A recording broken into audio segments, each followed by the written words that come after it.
Qu'on ne se voit plus, alors je suis content d'être parmi vous.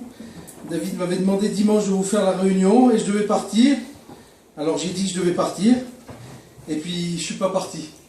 Alors j'ai pris mon téléphone, puis je l'ai rappelé, j'avais écouté dire les réunions qui se faisaient ici. Et puis vous savez, en tant que serviteur de Dieu, on a envie de voir, alors même si j'aurais pas venu pour prêcher, j'aurais venu à la réunion, assister.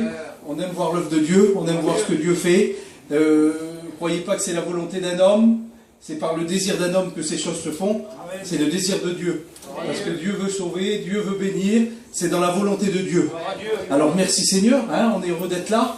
Et puis j'ai écouté le programme. Et puis merci Seigneur, il est dans la direction du message, le programme. Merci à Dieu pour tout ce qui est fait pour sa gloire. Alors je voudrais vous faire une lecture dans la parole du Seigneur. On va rentrer dans le message. Je voudrais juste vous poser une petite question. Est-ce que vous attendez à recevoir quelque chose de Dieu? Et puis je ne m'adresse pas à une catégorie de gens, ou simplement aux chrétiens, mais je m'adresse à l'auditoire ce soir. Est-ce que vous attendez à recevoir quelque chose de Dieu? Je suis conscient qu'il y a des besoins. Nous sommes devant un Dieu qui donne, un Dieu généreux. Il y a des personnes qui sont généreux. Vous avez vu, ils donnent beaucoup. Mais là, on parle de Dieu. Je ne vous parle pas d'un homme. Il y a des gens bien, il y a des gens riches qui font du bien à leurs enfants autour d'eux. Mais Dieu fait du bien. Dieu donne, il n'est pas limité, on est limité. Nous, on va donner quelque chose, il va y arriver un moment où on va pouvoir épuiser. Il y a eu des grandes richesses dans le monde. Les enfants ont pris, puis ils n'ont plus rien eu, et puis il n'y a plus rien eu parce qu'on a épuisé. On a un Dieu qui est inépuisable. Un Dieu qui crée des choses qui n'existent pas, lui, il les appelle et ils y sont. Ce que je veux vous dire, Dieu peut donner. Alors, il donne à chacun. Dieu est capable de le faire. À Abraham, il a dit, Abraham, je te donnerai un pays. Seigneur, alors des fois on s'inquiète, nous, Seigneur, il peut me donner un petit terrain, Seigneur, ou il peut me donner... Le Seigneur peut donner toutes choses, matérielles comme spirituelles. Les choses spirituelles sont plus importantes, vous comprenez bien. C'est le spirituel qui est le plus important. Il dit, cherchez premièrement le royaume des cieux et tout vous sera donné par-dessus tout. Alors la première chose, c'est le spirituel, c'est rechercher. Mais le Seigneur est capable de donner toutes choses. À Abraham, il va lui donner un pays, comme je vous dis, c'est quand même important. Salomon, lui, va lui demander de la sagesse. Puis Dieu va lui donner de la sagesse. Tu peux demander ce que tu veux au Seigneur. Le Seigneur est capable de te donner la paix. Il est capable de te donner la vie ce soir. Il a été capable de donner à une multitude de gens qui avaient besoin, qui avaient faim. Il leur a donné du pain, le Seigneur. Le Seigneur est capable de donner. Je ne connais pas ton besoin. Je ne sais pas, moi, on voit des visages, et puis des gens qu'on ne connaît pas, je ne sais pas quoi. Mais je sais que le Seigneur est capable de le faire. Le Seigneur est capable de faire de grandes choses. Alors je voudrais qu'on fasse une lecture, et après on va prier le Seigneur. On demandera à un frère de le faire, je demanderai au Tintin. Après, puis on va lire un passage dans la parole de Dieu. Je ne sais pas si... Ils mettent le texte, au-dessus? Ah ben c'est d'accord. Alors c'est dans 1 Thessaloniciens. C'est particulier. Il y a des messages qui nous touchent. Il y a des choses que j'ai marquées dans ma Bible, moi, il y a longtemps. J'écrivais dans ma Bible, je marquais, parce que ça me plaisait. Et puis maintenant que je prêche, hop, j'avais noté ça. Je dis, Seigneur, quel message qu'il y a. Puis ça, c'est quelque chose que j'ai noté il y a longtemps. Et puis je dis, Seigneur, quel message qu'il y a là. Il y a toute une vie chrétienne, il y a tout. On va le lire ensemble, et puis vous allez voir. C'est dans 1 Thessaloniciens, au chapitre 1, et au verset 9. 1 Thessaloniciens, chapitre 1, et verset 9. Je laisse les frères, trouver. On lit ensemble. Car on raconte à notre sujet quel accès nous avons eu auprès de vous et comment vous vous êtes convertis à Dieu en abandonnant les idoles pour servir le Dieu vivant et vrai et pour attendre des cieux son Fils, qu'il a ressuscité des morts, Jésus, et qui nous délivrera de la colère à venir. Amen. On prie le Seigneur avec le Tintin. Seigneur, je te rends grâce. On te dit merci pour ta belle parole, Seigneur. Celle-ci qui est déjà bénie, Seigneur, mais bénis ton serviteur, Seigneur. Il a besoin de ta grâce, Seigneur. Et nous, on a besoin, Seigneur, de ta parole. Nous voulons l'écouter et la mettre en pratique, Seigneur. Nous voulons te dire merci, Seigneur. Touche les cœurs ce soir. On a besoin, Seigneur. Besoin que ta parole agisse dans les vies. À toi revient toute la gloire. Amen. Amen. Alors, j'ai souligné ce texte-là, je dans ma Bible. Et puis, j'ai découvert que ce texte-là, il parlait au passé, il parlait au présent et il parlait au futur. Il y a des textes comme ça dans la parole de Dieu qui parlent au passé, qui parlent au présent et qui parlent au futur. Et puis quand on regarde, pour ceux qui connaissent un peu la Bible, Hébreux 13:8, tout le monde connaît le texte là, la Bible dit sur Dieu qu'il est le même hier, donc c'est le passé, aujourd'hui c'est le présent, et éternellement c'est le futur. Puis il y a plein de textes, il dit qu'il est le Dieu tout-puissant, qu'il est l'alpha et l'oméga, il dit celui qui est, c'est le présent. Celui qui était, c'est le passé. Et celui qui vient, c'est le futur. Et il y a des textes qui parlent comme ça, au passé, au présent et au futur. Et quand j'ai lu ce texte-là, moi je dis, c'est vrai Seigneur, ce texte-là, il parle au passé, au présent et au futur. Et puis, c'est Paul qui parle à une église à Thessaloniciens. C'est à une église qui s'adresse. Et puis il dit, on raconte à votre sujet quel accès on a eu auprès de vous. Et puis Seigneur, je ne sais pas moi, les frères, l'accès qu'ils ont auprès de vous, je ne sais pas comment tu te retrouves ici, mais il y a un accès. Alors là, les gens disaient ça, ils parlaient à Thessalonique, comment ils ont eu un accès, comment les gens leur ont parlé, comment la parole de Dieu leur est venue.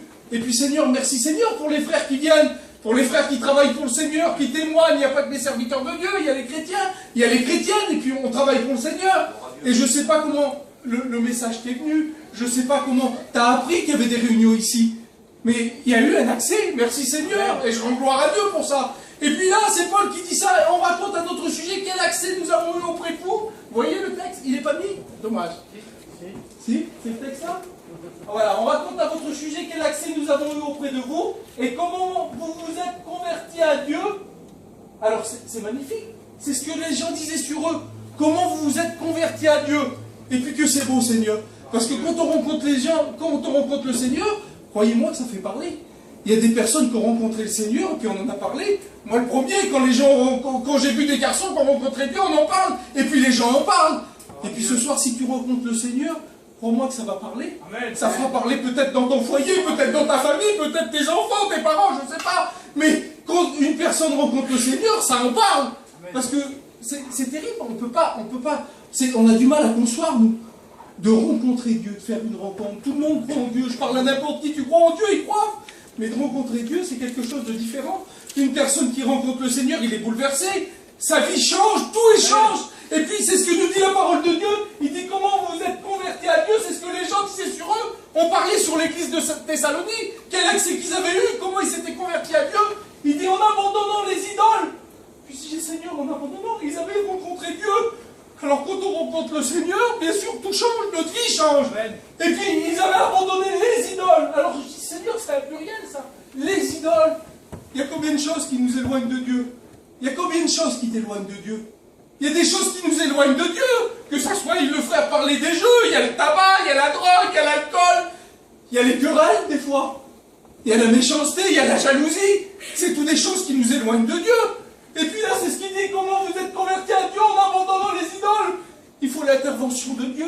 C'est quand on rencontre le Seigneur, ça. Il y en a qui voudraient faire passer avant. On voudrait arrêter de fumer, arrêter de faire ça, puis après, dire, mais c'est pas comme ça. Il faut que tu rencontres le Seigneur. Amen. Et puis quand on a rencontré le Seigneur, ben, le désir tout part. On n'a plus envie de fumer, on n'a plus envie de boire. Aujourd'hui, je me dis ça, moi, des fois, il n'y a plus rien qui m'intéresse, je vous le dis sincèrement. Il y a des choses, il y a plein de choses que j'adorais, moi. Je fais plus rien, le Seigneur le sait que je fais plus rien. Aujourd'hui, ce qui nous rend heureux, c'est de participer à une réunion, de travailler pour Dieu. On n'est pas non plus, je ne vis pas sur un nuage. On a nos vies, on a nos foyers, on va travailler. Mais je vis pour le ciel. Amen. Je vis parce que le Seigneur est présent, il est vivant. Alors la Bible nous dit ça, comment ils avaient abandonné les idoles. Et puis, plein de choses qu'ils avaient, plein de choses qu'ils ont délaissées. Alors à l'époque, c'était bien sûr des idoles. Aujourd'hui, il n'y en a plus beaucoup d'idoles. Il y en a peut-être qui n'en ont soit. Mais des idoles, comme je vous dis, des choses qui nous tiennent. Tout ce qui passe avant Dieu, c'est de l'idolâtrie. Il y en a qui feraient des kilomètres pour un peu de tabac. C'est toutes des choses qui passent avant Dieu, des choses qu'on... Il y a des gens, ils ne sont pas levés, puis ils pensent à ça, des choses qui nous tiennent. Le frère, il disait, moi je le connais, c'est mon copain. Il ouvrait les yeux, il voyait des roulettes, il voyait des numéros. Et avec ça, il vivait pour ça. Tout était là, c'était ses dieux. Alors comment vous êtes convertis à Dieu? Bien sûr, c'est le passé, c'est comment ils sont convertis en abandonnant les idoles. Alors je dis, Seigneur, ça c'est le présent. Ils avaient rencontré Dieu en abandonnant les idoles, et il dit pour servir. Alors je disais, Seigneur, Amen. Quand on a rencontré Dieu, ce qu'on veut, c'est le servir. Amen. Quand on rencontre le Seigneur, si tu rencontres le Seigneur ce soir, tu vas avoir ce désir qu'on a tous, mais de travailler pour lui.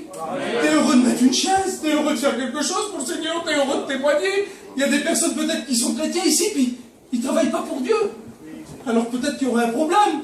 Si on n'a pas ce désir-là, quand on rencontre le Seigneur, quand on l'a rencontré, ben, le désir c'est de le servir. Amen. Alors qu'on puisse le servir n'importe comment.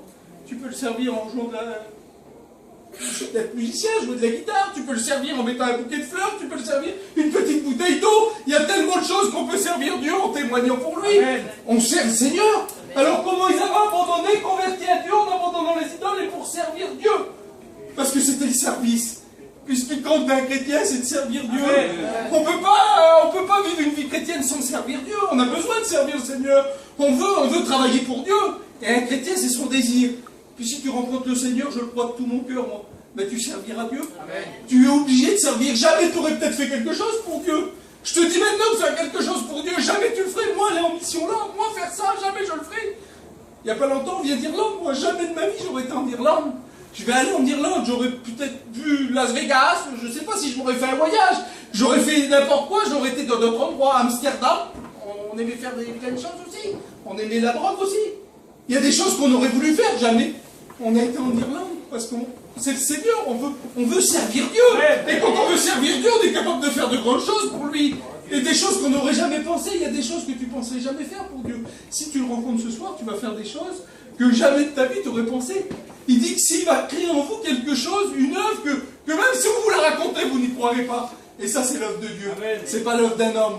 Il y a Dieu qui peut faire ça. Dieu. Alors il dit comment vous êtes convertis à Dieu en abandonnant les idoles pour servir le Dieu véritable et vrai et pour attendre son Fils qu'il a ressuscité des morts, Jésus.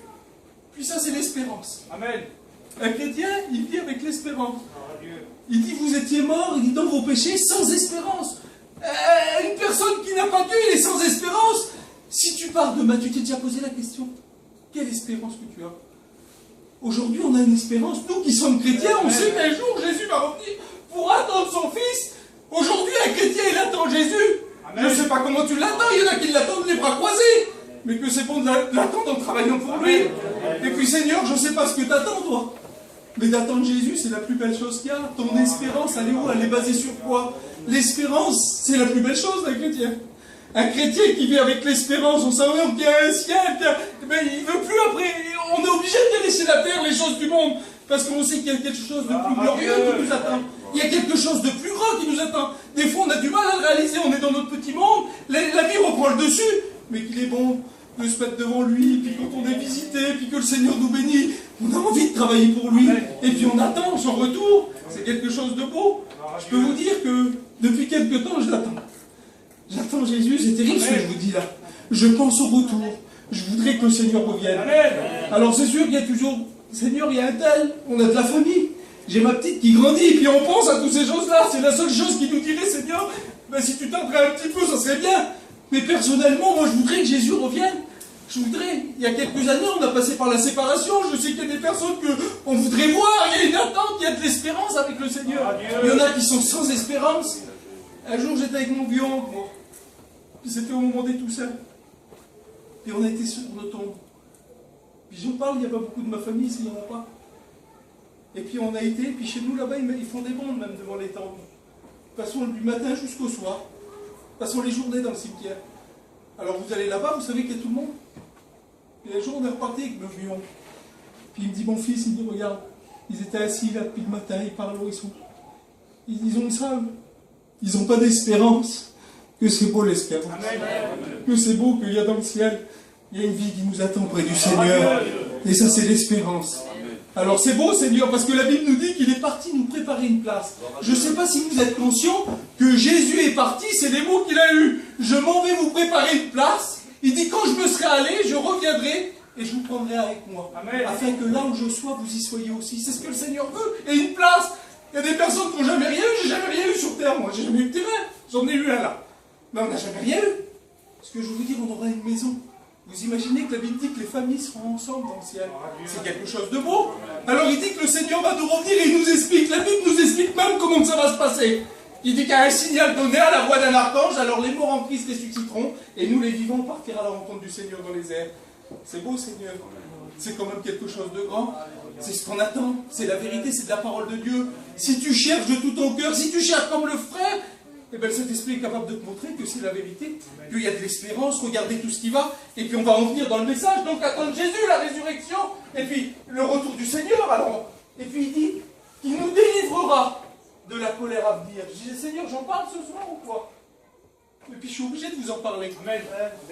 Parce que bien sûr, je vous parle, c'est toute une vie chrétienne, le retour du Seigneur. Mais quand le Seigneur va revenir, il va prendre son église. Et là, la Bible nous dit ça. Il y a une voix qui va se faire entendre dans le ciel et qui va dire ça. Malheur malheur, malheur à la terre. C'est quand même grand. La Bible nous parle dans l'Apocalypse. Alors quand on regarde ça, parce que quand l'Église parle, la Bible nous dit que là, l'Antichrist. La Bible nous parle de l'Antichrist, du faux prophèt, de l'homme diable sur terre, le diable sur terre. Alors Seigneur, nous, jamais on en parle de ça. Mais je dis soir, je vais leur en parler, c'est la Bible qui en parle. L'Église parle, regardez ce qui va se passer, c'est quelque chose de grand. Il y a pas, alors nous, on regarde direct, c'est l'Apocalypse. Il n'y a que l'Apocalypse qui parle de ça. Mais non, quand vous regardez dans l'Ancien Testament, Osée, Ézéchiel, tous les prophètes, Ésaïe, et puis tous ces prophètes parlaient de ce qui allait se passer, de la colère de Dieu sur terre. La Bible dit qu'il est terrible de tomber dans les mains du Dieu vivant. Il y a des hommes en colère, il y a des gens qui ont eu peur. Il y a des gens qui étaient forts, qui étaient méchants. Quand ils se mettaient en colère, les gens étaient capables d'atteler, partir. Parce qu'ils étaient en colère, il y a des gens qui font peur en colère. Je vous parle de Dieu en colère, moi je vous parle pas d'un homme. Quand Dieu va se mettre en colère, quand la colère de Dieu va venir sur la terre, ça va être quelque chose de grand. Je sais pas s'il y a des gens qui sont peureux, je veux pas vous faire peur. Je vous mets en garde ce soir. Je vous mets en garde de ce qui va se passer sur la terre quand l'Église va partir. Et la Bible parle d'une bête, d'un dragon. Le dragon, alors le dragon dirait qu'on voit un dragon, non. Le dragon c'est le diable. Dans l'Apocalypse, quand il est question du dragon, c'est le diable. Et la Bible parle de la bête. Alors on voit une bête, nous dirait que c'est une bête, par plusieurs têtes avec des cornes. On voit direct une bête de préhistorique. Mais c'est pas ça. Cette bête qu'il est question, qui sort de la mer, c'est l'Antichrist. Puis il y en a une qui sort de la terre, c'est le faux prophète. Et puis la Bible nous parle dans Apocalypse 6, Apocalypse 8 et Apocalypse 15. Apocalypse 6, vous savez c'est quoi? C'est les sceaux. C'est la colère de Dieu qui vient sur terre.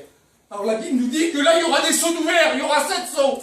Et que le 7e sceau ouvre la trompette, les 7 trompettes, et les 7 coupes de la colère de Dieu. Et puis quand il arrive là, alors, je vous dis, pendant les sceaux, il y a même les cavaliers. Vous avez écouté parler des cavaliers de l'Apocalypse. On en fait des films, on regarde des films à la télé sur les cavaliers. Il y a le cheval noir, le cheval blanc, le cheval rouge, le cheval verdâtre. C'est tous des chevaux, des cavaliers qui mettront des fléaux sur la terre. Ils diront que les hommes se tueront entre eux. Il y aura un tiers des hommes qui mouriront de la terre, de la planète. C'est quelque chose de grand ce que je vous explique là. La colère de Dieu sur terre. Mais quand le 6e sceau, le 7e sceau va engendrer la trompette, et là la Bible nous dit, j'ai regardé ça, et puis ça m'a touché, ça fait peur. Le Seigneur sait que ça fait peur. La Bible nous dit qu'il y aura une demi-heure de silence. Vous imaginez? Là, on rentre dans la colère de Dieu. C'est tout un placement, tout se met en organisme, tout le système. Il est parlé de la marque de la bête, le frère, il a parlé de tout ça. Alors là, c'est l'Antichrist, le faux prophète, le dragon, le diable va l'élever, va lui donner de la gloire, une grande. Alors bien sûr, il va y avoir la séduction de l'Antichrist. Mais ce que je veux vous dire, c'est tout le système qui se place, c'est les sceaux. Puis la Bible nous parle des trompettes. Et là, c'est la colère de Dieu. Et dès qu'on rentre dans les trompettes, la Bible nous dit qu'il y a une demi-heure de silence. Vous avez vu dans les films? Je regardais un film une fois. Et puis quand on regarde même dans la vie, quand il y a eu le tsunami, vous avez vu le tsunami qu'il y a eu dans les pays étrangers là? Vous avez vu qu'il n'y avait plus rien, plus un bruit. On aurait dit que tout le monde le savait, on aurait dit que la terre entière le savait. Et là, ça fera pareil. La Bible dit qu'environ une demi-heure de silence, plus un bruit. Et là, on rentre dans la colère de Dieu. Imaginez-vous ce qui va se passer. Les hommes chercheront la mort, ils ne la trouveront pas. La Bible nous parle de fléaux, de grêle, de feu mêlés de sang. Qu'il y aura des animaux sauvages, qu'il y aura une si grande détresse que jamais la terre ait connue, que jamais personne n'a connu. Oh, il y a eu des guerres, il y a eu des fléaux, il y a eu des épidémies, il y a eu des grippes, il y a eu des milliers de morts depuis que le monde est monde. La Bible parle qu'il n'y aura jamais une désolation comme il y aura. C'est quelque chose de grand. Et puis la Bible nous parle de tout ça.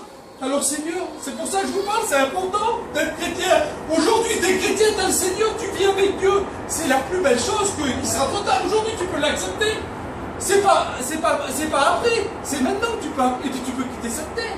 La Bible nous parle d'un homme riche qui avait quitté la terre.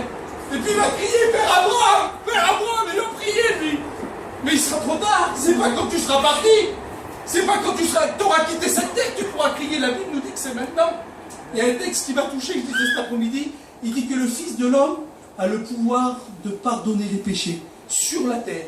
Le Fils de l'homme a sur la terre le pouvoir de pardonner les péchés. C'est-à-dire après, le Seigneur ne pourra plus rien pour toi. Ça sera fini, il n'y aura plus question de rachat. Le rachat, il est sur terre. Le Seigneur peut te pardonner de tes péchés sur terre. Le Fils de l'homme a le pouvoir sur la terre de pardonner tes péchés. Après, il sera trop tard. Alors vous savez que tout ce qu'on dit, c'est la vérité. Vous savez que la parole de Dieu, c'est la vérité. Vous savez que la parole de Dieu, c'est la vérité. Tout ce qui est marqué dans la parole, c'est la vérité. On voit tout s'accompli. Le frère, il nous parlait de ça. Vous regardez Internet, vous regardez les questions du temple, tout va se reconstruire. C'est marqué dans la parole de Dieu. La parole de Dieu, c'est la vérité. Amen. Il y a des choses qu'on peut croire, mais ça, faut le croire. C'est la parole de Dieu, c'est Dieu. C'est pas moi qui ai inventé ça. C'est pas moi qui vous explique ça. Je vous parle de la Bible. Je vous parle de la parole de Dieu. Tout ce qui va arriver. Et puis, Seigneur, alors vous n'avez pas peur. Ça vous fait pas peur, ça?